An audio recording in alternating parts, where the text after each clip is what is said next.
Now that we've done a batch upload of product images for this to this particular folder for this brand, we can just go ahead and add those images now. The images are in with the title and the alt text that we want to use, and the attributes are in. Now I did forget an attribute before, so I went back and added it to the brands if you were watching the earlier videos.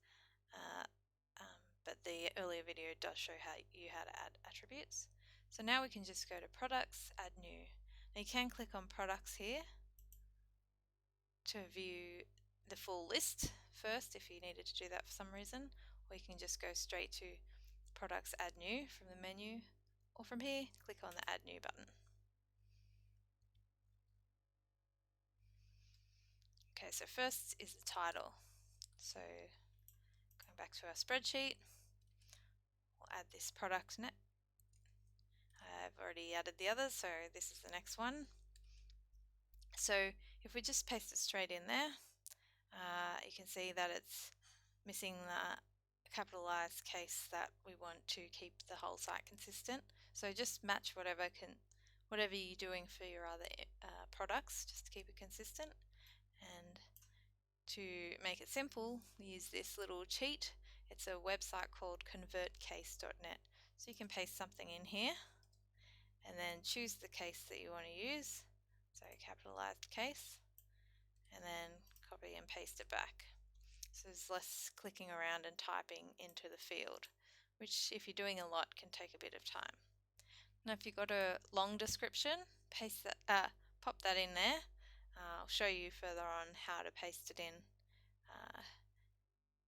properly so you don't get the formatting from other documents coming across. Okay, so next we've got to choose what kind of product it is. So a simple product is if there are no options for the customers to select, but this has size options.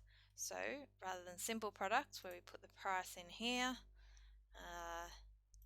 and the SKU would go in there and so on, we want to switch to variable products.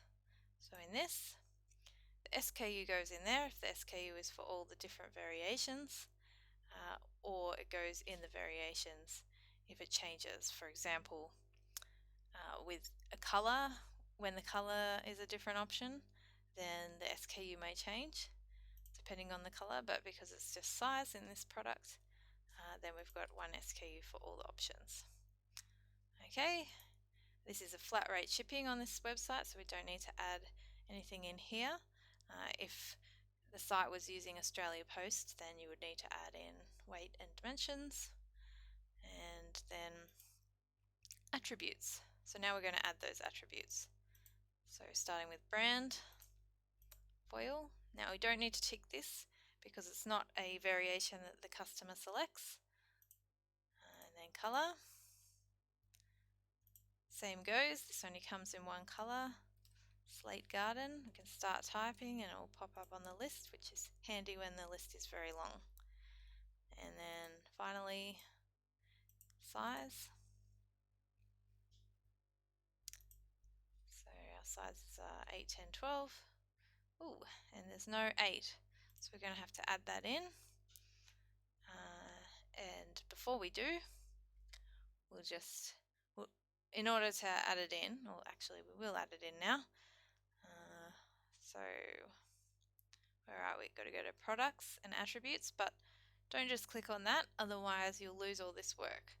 So if you know how to open in a new tab, like with the right click, open link in new tab, or any other method, you can do that.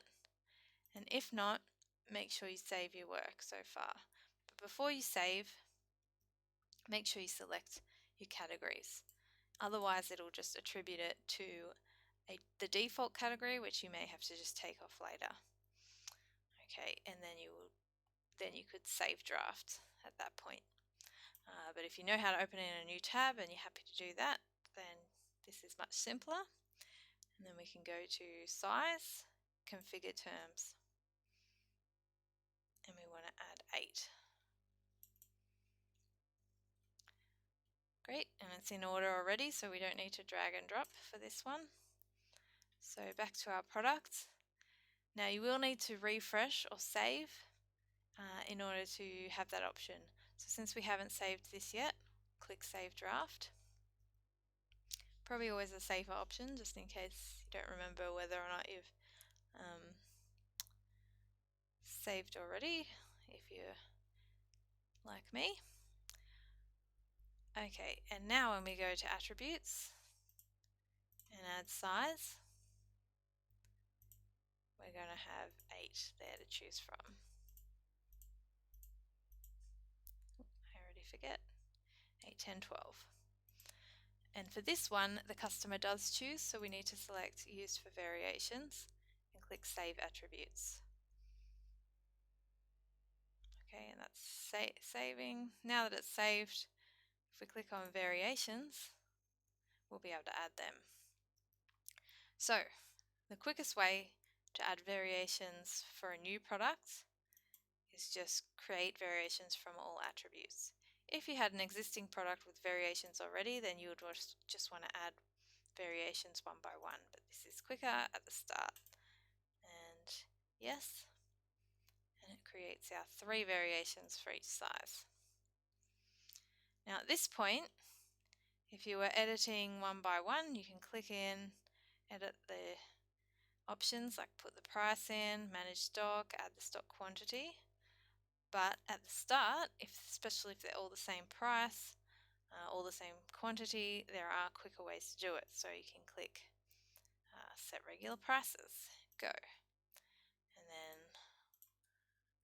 put in our price because it's the same for all. We can click OK, and that applies the price to all of the variations. We can also click Toggle Manage Stock for inventory.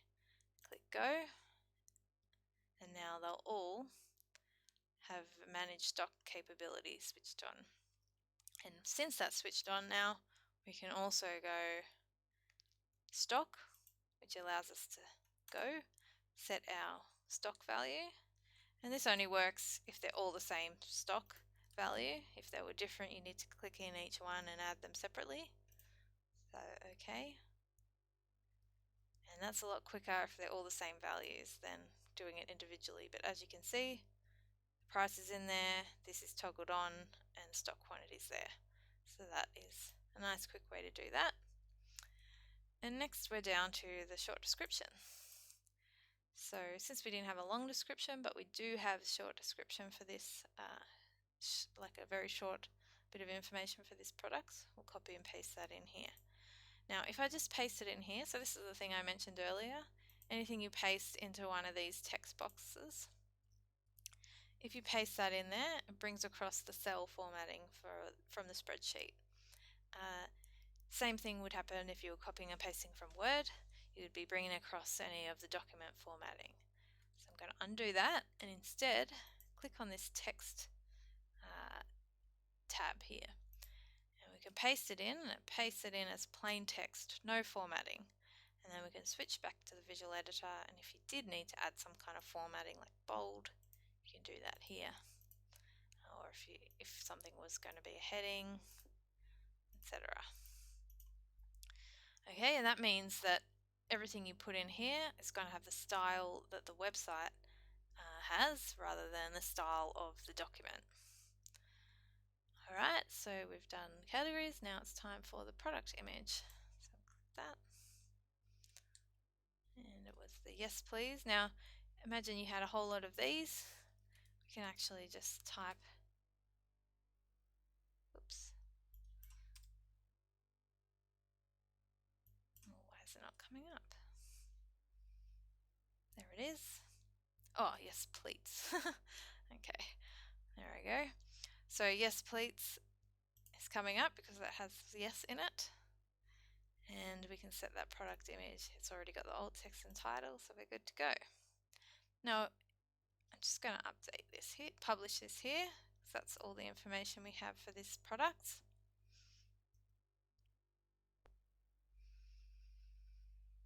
And then just take a little look. Now there is another video about adding variable products, which also explains how to add images to each variation. so that, say if you had a color variation and then the customer selected that color, then this image would change to reflect that color. And similarly, it also has a little bit about adding extra images to the gallery, which adds little thumbnails here which you can click on, and it changes the image so the customer can look through different images. So just for a quick version, you can add them here, clicking this and choosing from the media gallery. So that's the little extra thumbnails to click on. And then if you had different variation images, for example with different colors, you add those in here to each variation. So say this was red, not 8, go in here, click on that and upload from the library the red image.